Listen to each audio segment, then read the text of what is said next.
What we're going to talk about here is about elements of a championship program. Some of the things, these are some thoughts and things that we've put together over time that we felt like were really important in terms of any football program and what we needed to address with our players to take them, well, to turn things around at the time that we came in, me and Coach Likens. And it started with this. It's a poem that I've kept around a long time.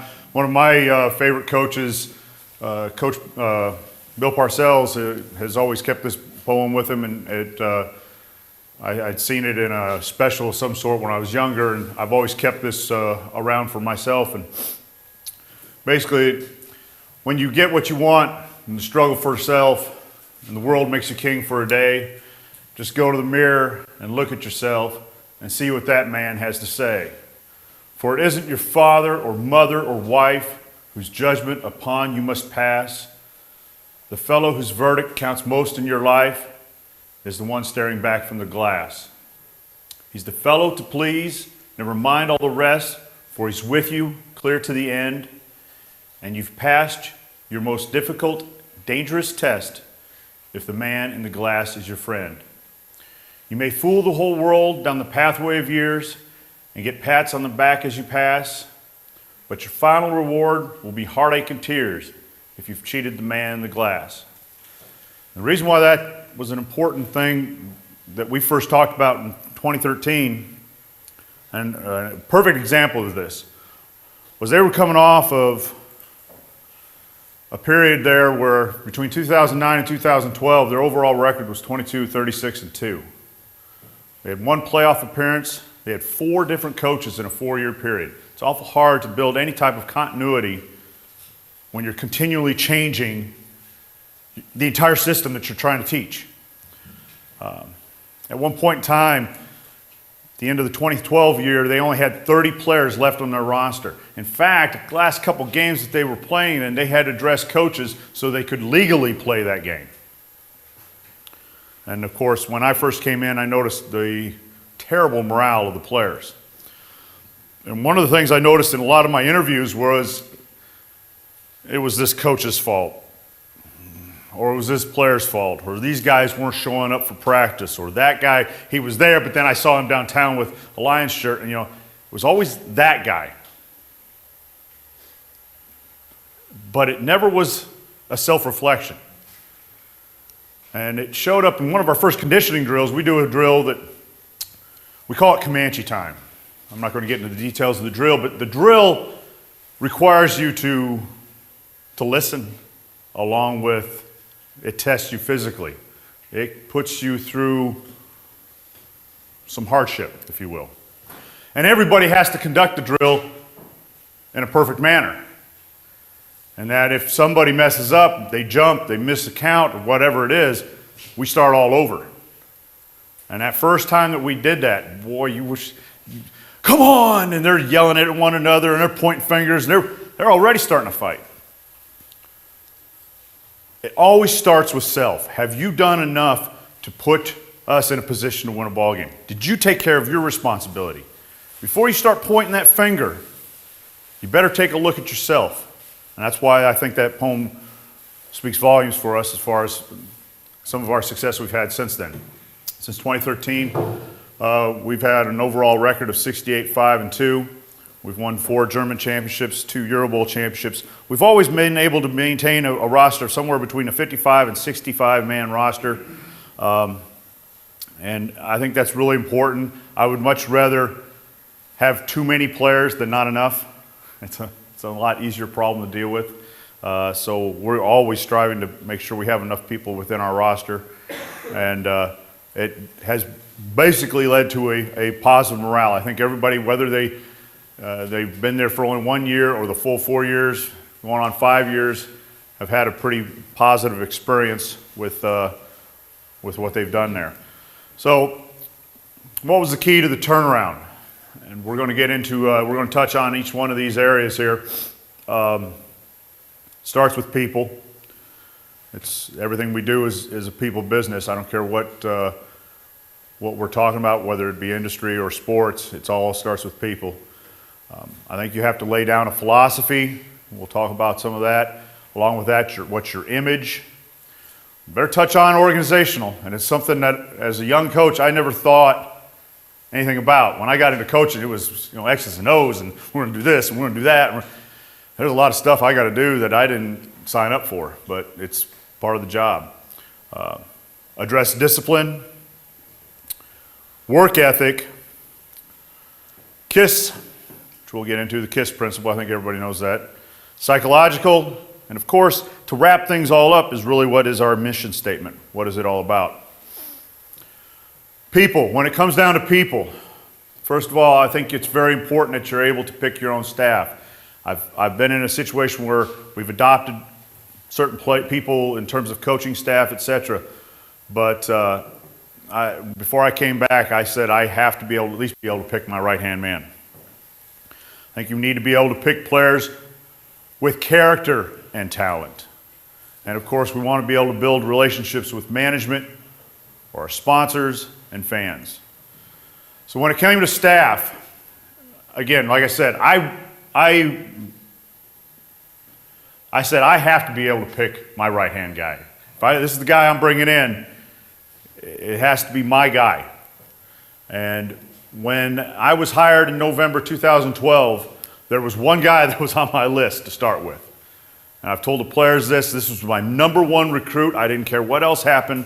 I had to go and get Dave Likens. I had coached with Dave Likens back in 1998, 99, and 2000 with the Lions back then. I was the defensive coordinator. He was our DB coach. And he was also a mentor for me. If I had to list my mentors in terms of the football world, it would be my high school football coach, my college coach, and it was Coach Likens.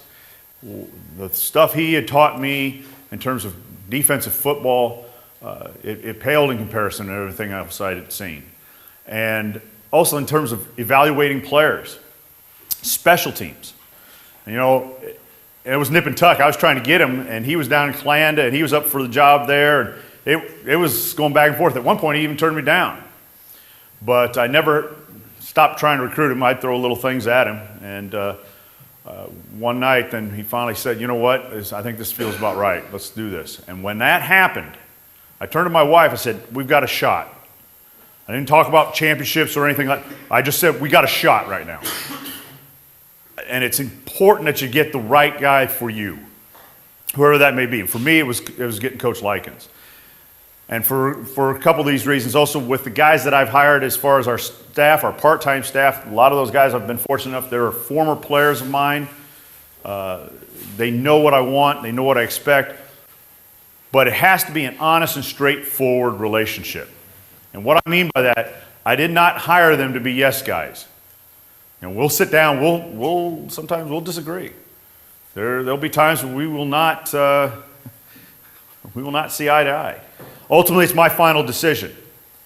But I am open to anything they say. One of my favorite examples is Coach English at halftime in the Hero Bowl. He was instrumental in our success in that ball game. He saw something that, quite frankly, I didn't see. But he had a good point. And we went with it, and it really opened things up for us in the second half. I think it's important that you listen. If they have a good argument behind what they're trying to get across, maybe sometimes, hey, wow, well, let's see what happens on that. And so at the same time, once we've made a decision, we're all in it together. It can't be a situation. If I've overruled a coach, he can't go out there on that practice field. We're doing something. Maybe a player comes up and says, hey, how come we're not doing this? And he goes, oh, I don't know, that Tomlin, what does he know? Right there, you're dividing your team. And I make it straight up front. Before we ever do anything, guys, we will not always agree. But we have to be together when we go out there on the field and present this to the players. You're accountable at that point.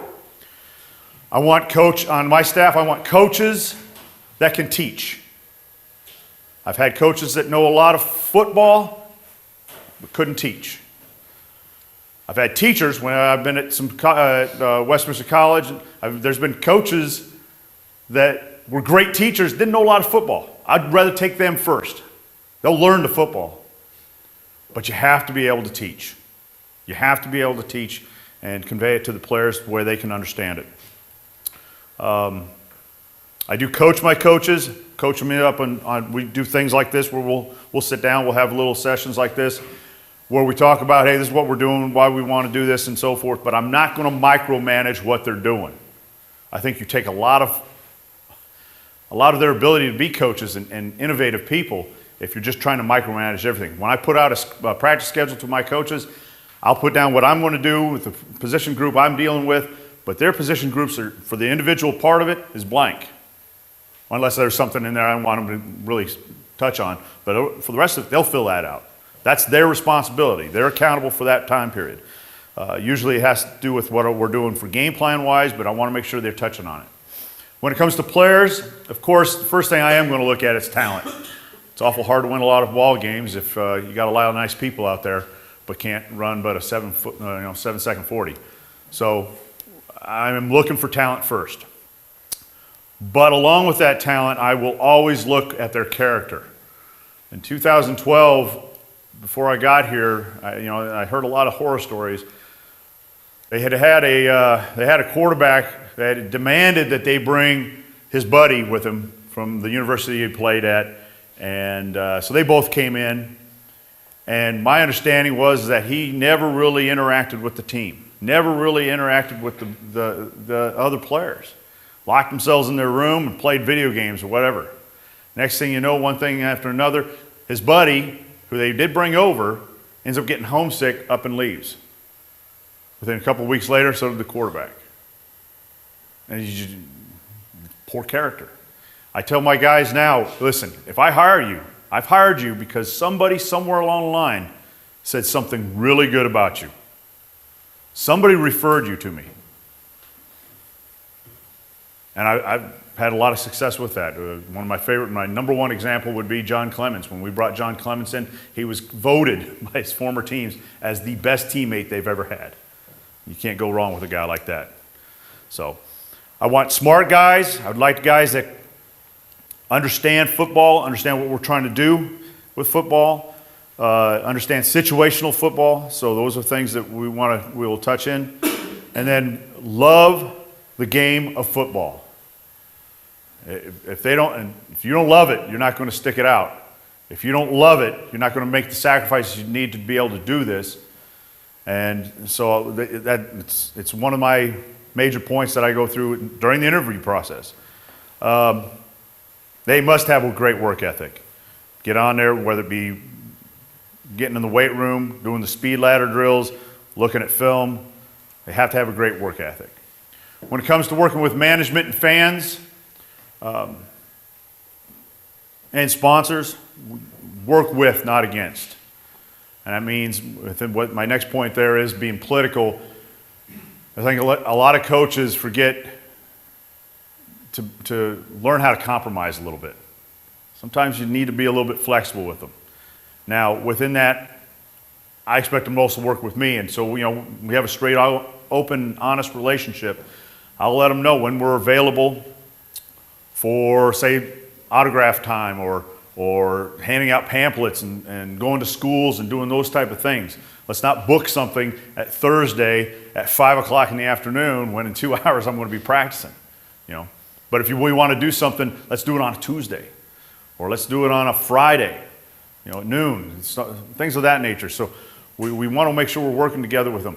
Same thing with fans, and we have fans that come to our practices all the time. They'll come there, they'll want autographs, I tell the guys, hey, make sure you take care of these people. But at the same time, if you can't be there, let's say you're late for film session, be courteous. Say, listen, I'll get you right back, okay? Make sure we're handling those fans, and make sure you're also available for those fans. Our fans always have twice a year. They have a fan table where we'll go there and spend about 2-3 hours talking with the fans, usually at the beginning of the season and usually after the regular season's over. To be quite honest with you, I'd much rather do just about anything else than to be sitting at that thing. I'd rather be working on film. I'd rather be working on practice, things of that nature. But it's important to them. And if it's important to them, it's important to me. So I want to make sure we take the time and that we're available for those people. I think it's important to lay down a philosophy. One thing when we first came in here is there wasn't really any sense of direction of what they wanted to be or what they were going to do. And so a few areas that we wanted to first touch on in terms of our philosophy is that, number one, we wanted to set their priorities straight. We'll talk about that here in a second. We want to be a great fundamental football team. I think people forget the fundamentals, just the basic fundamentals. We'll start with that before we get into anything else. We need to be a physical team. Looking at the 2012 film, we're not a very physical team. Did not dominate the line of scrimmage. They were getting hit more than they were putting on the hit. Need to get tougher. We wanted, again, to understand situational football. One of the films that we were looking at early on, a wide receiver, an American wide receiver, catches a 10-yard out route on a 3rd and 12. Instead of getting north and south and trying to get to the sticks, he doubles back, then he reverses field, then he tries to reverse the field, and it ended up being 4th and 14. That's fundamental football. That's smart football. He gets north and south, even if he's short, you might have a chance to go for it there. And it's not a very smart football there. And then we will lay down a philosophy on our offensive, defensive, and special teams units and talk about that. In terms of hierarchy of priorities, Vince Lombardi used to call it his trilogy of football. He called it faith, family, and the Green Bay Packers. I prefer we at least over here especially, I throw this into 4 categories. I think it's important for them to be able to exercise their faith. I have players that, if they want to go to church and things like that, that they set aside time for that. I think it's important for them to be able to meditate and focus on themselves at certain times. Family. I think family is very important.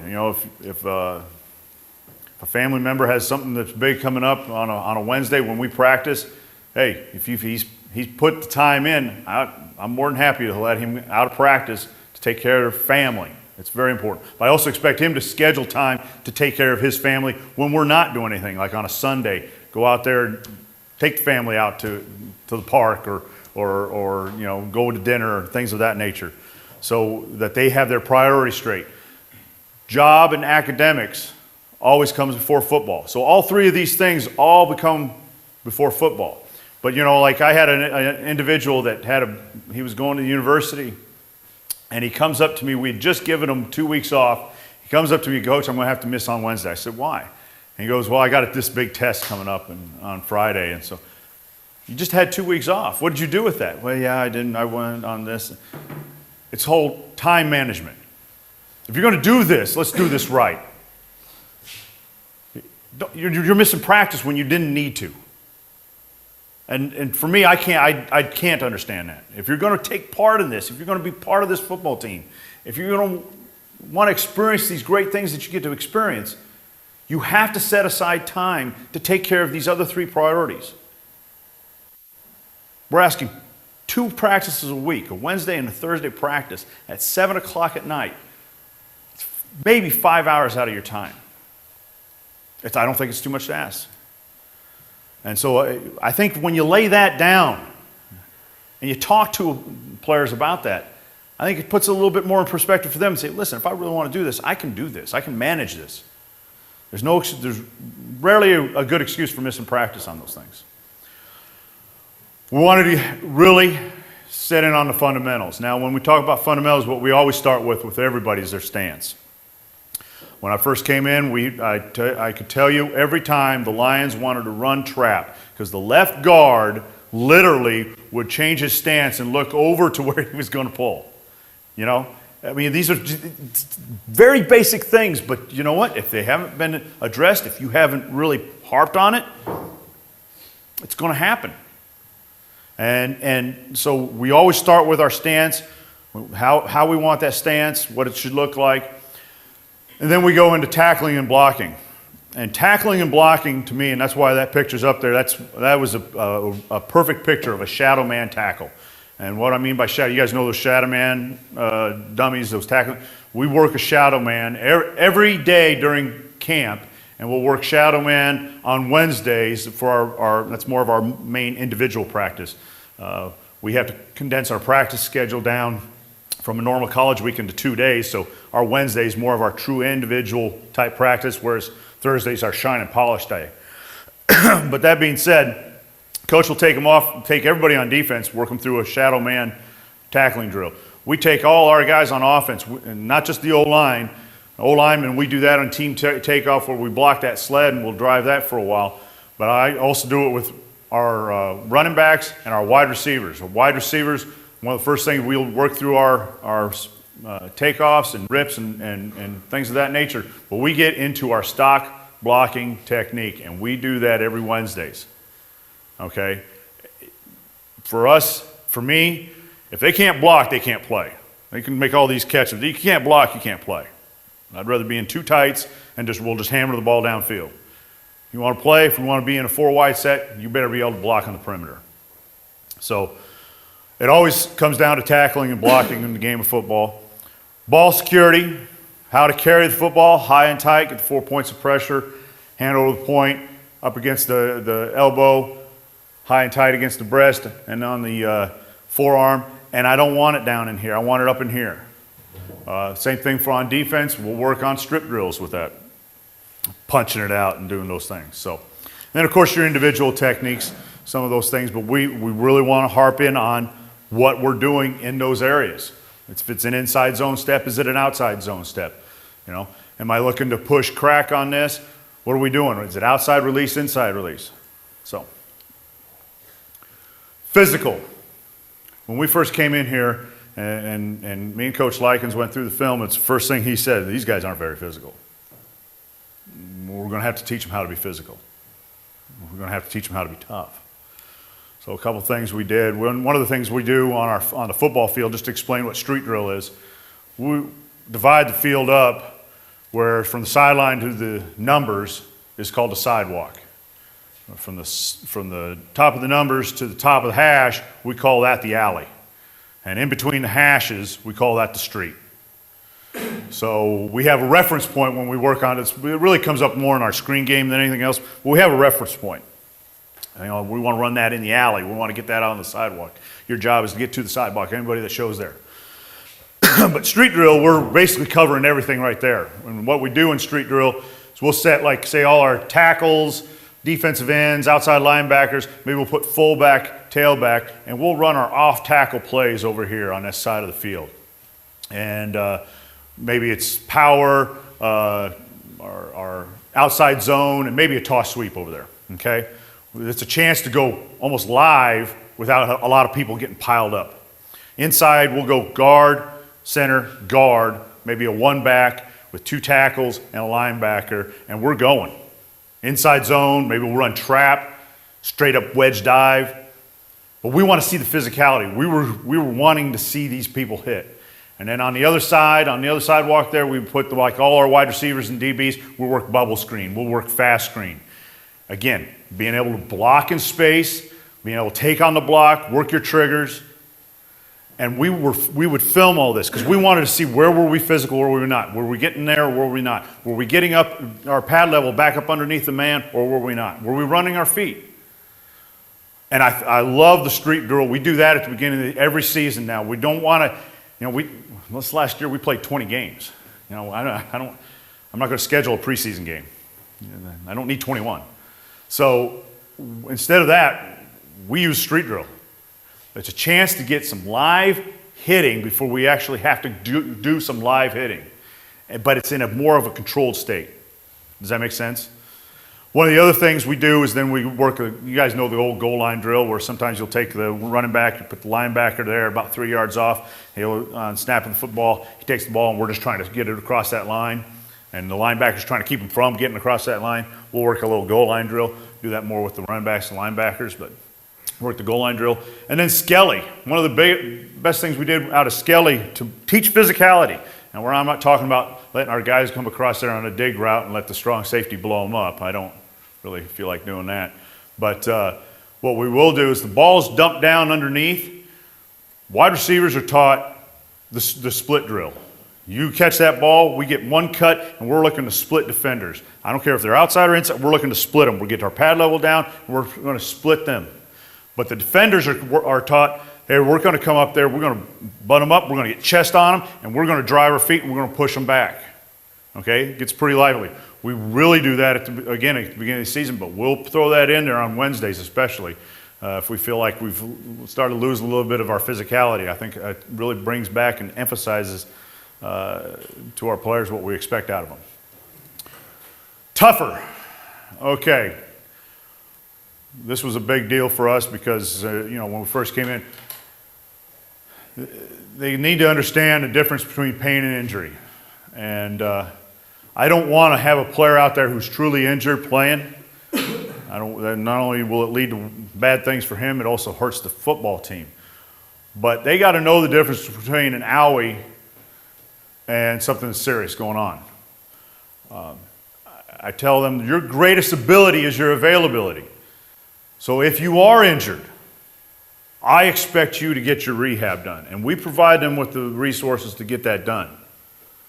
We have, Christiana does a great job in terms of working with these guys, in terms of the physical therapy. They have an appointment, a standing appointment with our team doctor on a Monday morning from 9 to 12 to get checked, see what's going on, especially after a ball game. They should never, ever be delayed in their rehab. So if they're not getting back, they're not doing something right. And the reason why that picture's there is all four of those guys, except for one, Nelson just didn't quite make it back. He had a pretty catastrophic knee injury, but the other three made it back in time for the German Bowl. And Kareem was a great example. I would have bet money he wouldn't have got back in time for the German Bowl, but he did. He did a heck of a job rehabbing that. So, and then of course our body language, which we'll touch on here a little bit, reflects your toughness. As far as offensively, what we are about, I know a lot of teams or a lot of people have seen us in this four wide set, but we really are a pro style offense where we have the ability to, if we need to go fast tempo and score fast, we can do that. But I think it's very important to be able to run a 4-minute offense. We won the Euro Bowl in 2015 by controlling the football the entire second half. In fact, the overall, I think, time possession was we had 32 minutes, whereas they had 15. I mean, we didn't score the second half, but we just had the ball the whole time. And so it's awful hard for the other team to score if they don't ever have the damn ball. And there's something to be said about being able to get in two back, whether it's 3 wide receivers or a true pro set or anything like that, and be able to run the football at somebody. Defensively, we want to be known as a physical defense, great tacklers, be able to pressure. And one thing I couldn't fit in there was we're not going to give up the big play. And then special teams, control the field position, best operation time, and net yardage. And that was another area that was neglected before we got here. And even to the point where one coach had said, they hadn't even done any special teams, told the other coaches, well, you can go ahead and do some of it, just don't stay out too long, and he left. But that's a whole nother story. One of my favorite examples of this is when I came in, wanted to look at a lot of film from before what was going wrong, and to emphasize this with the team, in 2012 when they played against Dresden at Dresden, they got a punt block to set up a touchdown. They dropped a punt snap in the end zone for a touchdown, gave up a kickoff return that set up another touchdown, threw a pick six for a touchdown, and a couple other big returns. Basically, when you broke it down, average starting field position for the Lions in that game was their own minus 18-yard line, whereas Dresden started at their own 47. So now you're talking about two football teams that are playing on two different fields. One's playing on an 82-yard field, and the other one's playing on a 53-yard field. In a close game, you tell me who's going to have the best chance of winning. But it was never addressed. And so we practice it every day. We'll practice punt every day. And I get to be in charge of it because it's my ass. So, image. We want to be, I think it's very important to have a great image. And this is something that also Bill Walsh talked a lot about in a lot of his meetings. But we want to be tough, physical, and superbly conditioned. We've had teams come up to us, guys come up, players talk and stuff. And what do you guys do, practice 8 days a week? There's nothing more of a better compliment than that. Be great, have a great defense. When you play the Lions, you're going up against a great defense. We want to have an explosive, flexible offense and a special teams that will hunt. And I think it's very important to have your traditional look. You see nowadays, right now, in the States, Oregon, they're changing up their look every other frickin' week. That's kind of their tradition, though. That's kind of their thing now. But you don't see teams like Alabama. Have they ever seen Alabama in another look than what they have? You don't need to. They're a traditional power. Why change that? My home state, Nebraska, you know what you're looking at. You're the white helmet, the red end. But about 2-3 years ago, one game they decided, let's try all black and a red. I could have thrown my TV out the window. I couldn't believe it. Why do that? Don't mess with your look, but also look like pros out there. You can ask those guys there. I don't like it when the T-shirts are hanging out from underneath. I hate that. You don't look like a pro. You don't look sharp. And you look good, you play good, really means something. You look at both those teams have been in the German Bowl the last 3 years together. Both of them look like pros. Schwabers Hall always look good. Organizational, this is the stuff, this is the not so fun stuff in the coaching aspect of things. And I wasn't very good at accounting, but I didn't know I had to get really good at it in terms of handling a budget. But organizational, you need to know what the budget is. You have to be able to meet with people. I don't care how much money it is. You better know what's going on, what we can do. Can we get these footballs? Can we get these bags? How are we going to pay for bus trips? Things of that nature. Equipment, what can we get? What can't we get? What can we provide for the players? If we can't provide anything, we got to save money for the bus trips, whatever it may be. Field reservations, making sure that there's been times beforehand that they didn't have a field for whatever reason, didn't get reserved. Make sure things are on top. You've got a field to practice on. I want to make sure we're always on top of what our off-season and in-season workout facilities look like. What are we going to be able to do? A lot of this has to do with having sponsorship. We have a really good sponsor where the guys can lift weights and do all the type of stuff they need to do as far as footwork and all those things. Now we finally got the city to be able to put in an artificial turf field outside, so we're also able to use that. So those are some nice things, but there's also times when we may want to rent a hall and be able to do some work in there. I think you have to be able to set out a yearly schedule for these guys. Especially, I just got done with some exit interviews with a couple of my players who need to put in vacation time now in the next 3 weeks for next year at their jobs. I got to have an idea what our yearly schedule is going to be. What are we going to do? How can these guys plan? Where are we going to be at? So, I think you got to try to get a yearly schedule out. I'll give you a kind of a glimpse of what we do as far as throughout the year.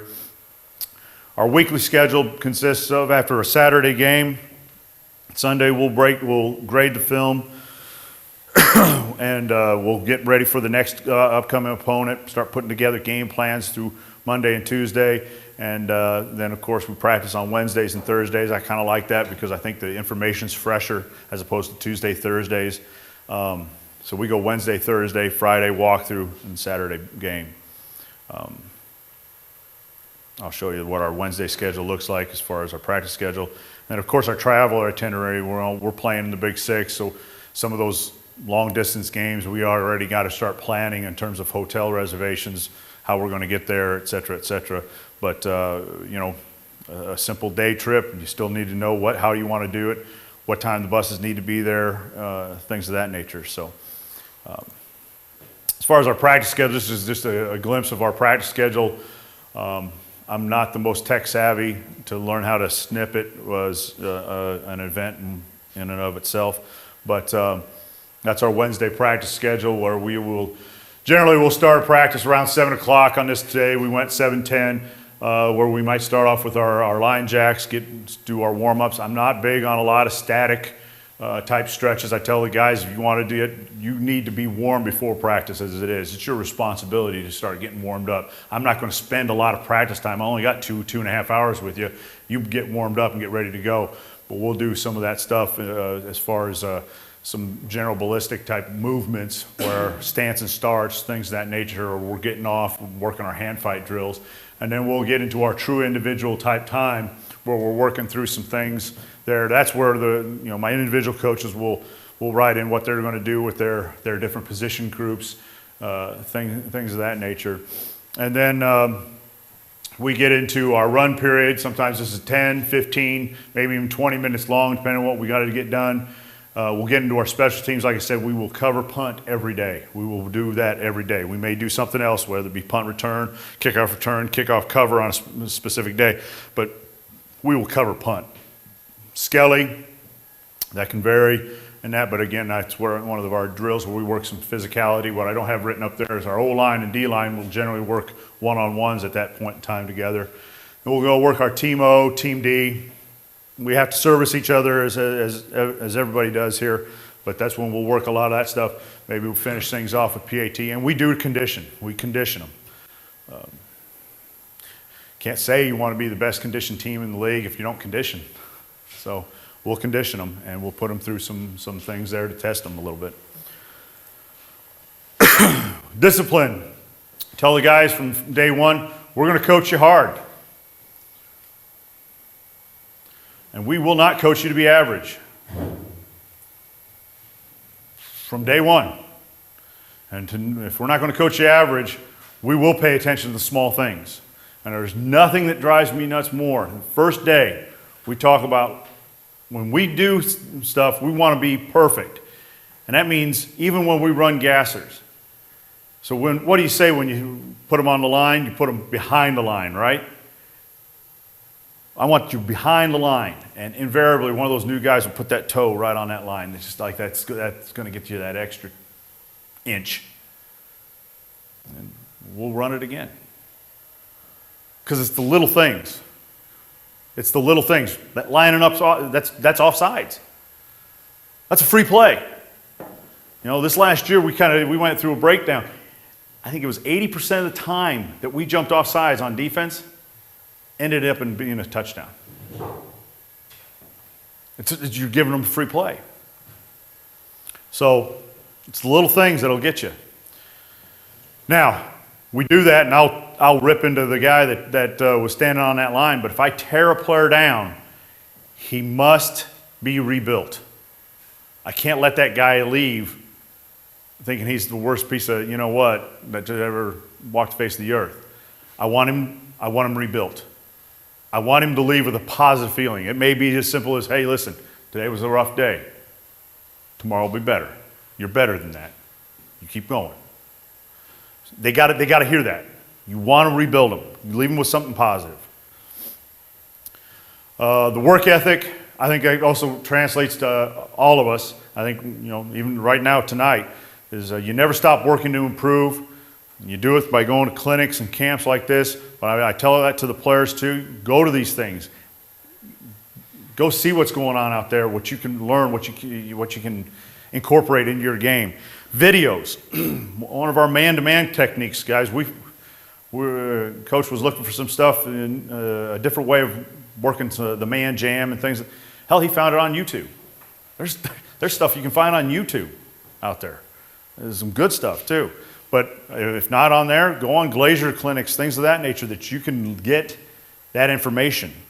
I know Huddle also has a developmental series that they got going. So brainstorm sessions. Me and Coach and all our coaches, we'll sit down and we'll go through some stuff. And what do you think about this? Or hey, I saw Alabama do this the other day, or whatever it was. So.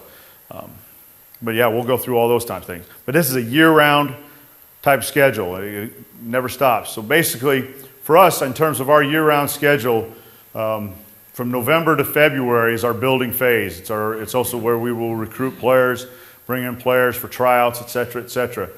But I really believe the players have to have a true off season. I want them to get away from football in terms of being around me, and I want them to get into the weight room. I want them to work the footwork drills, do those type of things, but they have to have an off season. For us, 20 games in a season, you can get them burned out pretty fast.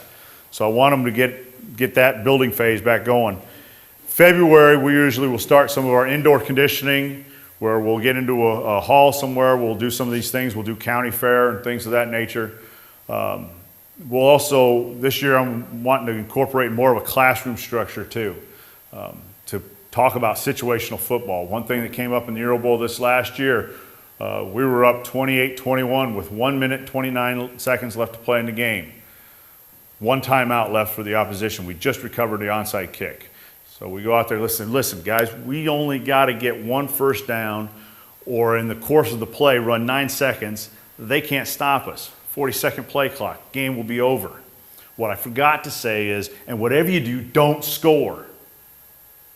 Because what happened, first play, we run off tackle, McCants bounces it, boom, breaks a couple tackles, and I'm screaming down the sideline, go down, and he goes all the way, scoots it down for a touchdown, 35-21. Sounds great, right? Problem was, I turned to Dave and I said, Dave, you're going to have to stop him again. We just extended this game.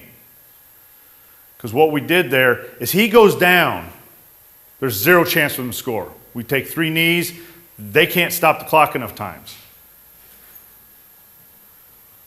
By scoring, anything could happen. They get the ball, maybe they get pop off a return, or they get it set up, get a couple plays down there, boom, funny things have happened. They score with 10 seconds, they get the onside kick, throw the Hail Mary, score a touchdown, go for 2, bam, we just lost the football game.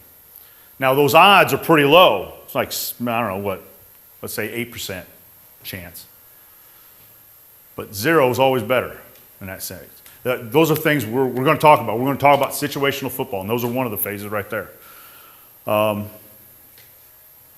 March, we'll start our outdoor conditioning. We'll get out on the artificial turf, and we'll work through some things there again with some county fair. And April, we get into our training camp. April through September is season. September is the playoffs. Finals are in October, and then we go into our evaluation and exit interviews. Exit interviews is to put a closure on the season, whether they're coming back or not. So, KISS, keep it simple, stupid. It is always important, more important, what the players know than what the coaches know.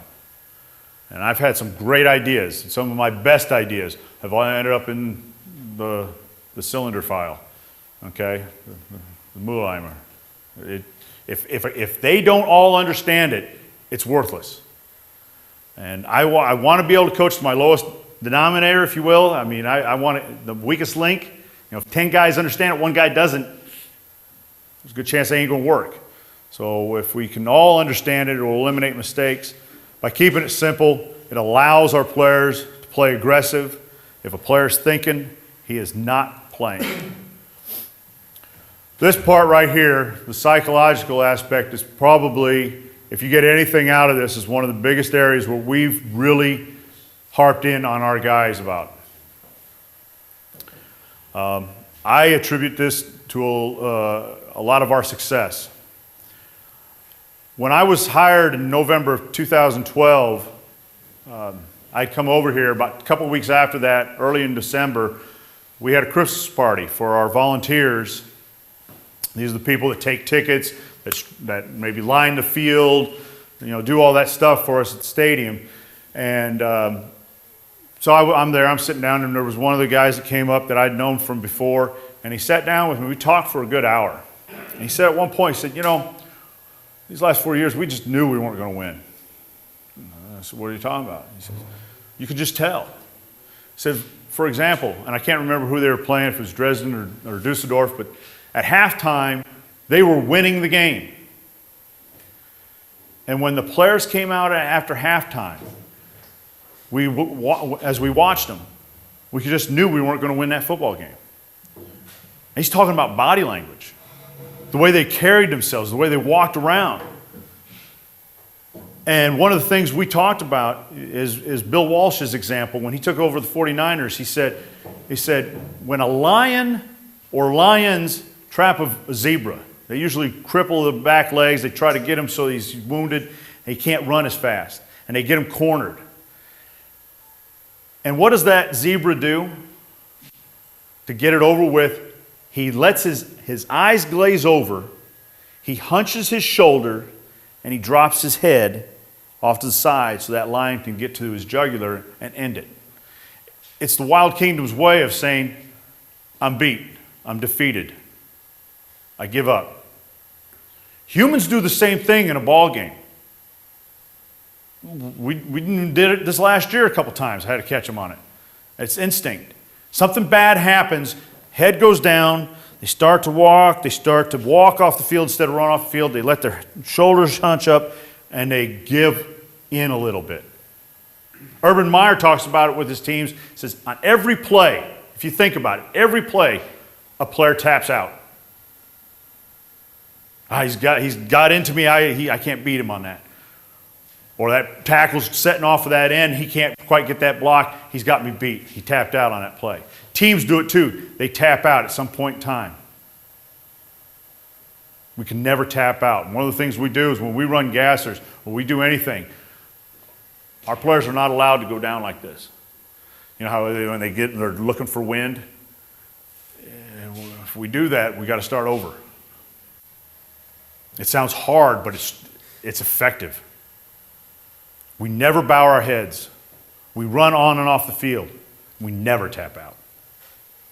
Navy SEALs talk about it. Their initial training is some of the hardest training in any military branch. And they talk about it. The reason why they do this, they've interviewed soldiers that have come back from some of the worst firefights they've ever been set up in. And invariably, to a man, they come back and they talk about it was their training that got them through it. Because when they reflected back to their training, they believed that nothing was as hard as that training. If you can believe, then the body can achieve. All right, to kind of wrap things up a little bit here.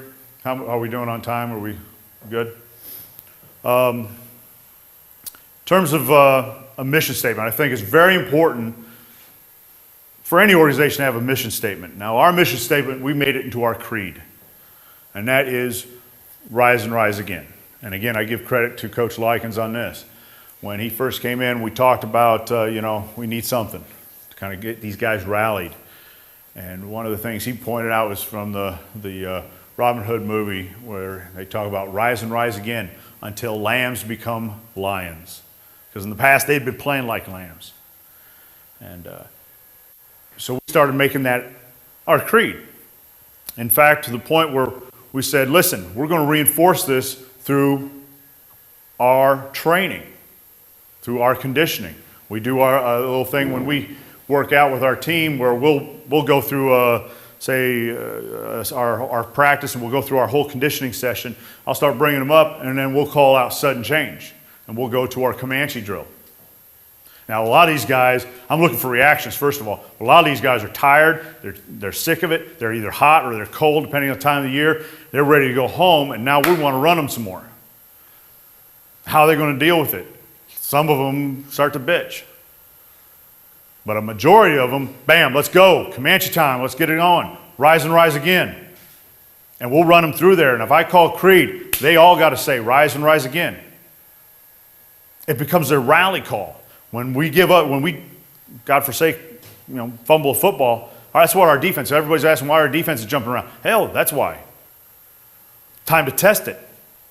We reinforce it with our t-shirts. We do an Ironman contest where these guys can compete for the Ironman trophy, rise and rise again.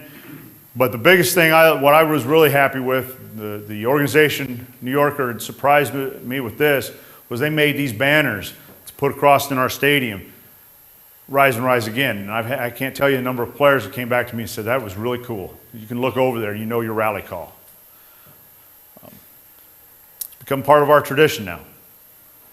And I think these guys have gotten to the point where they understand it is about being a team.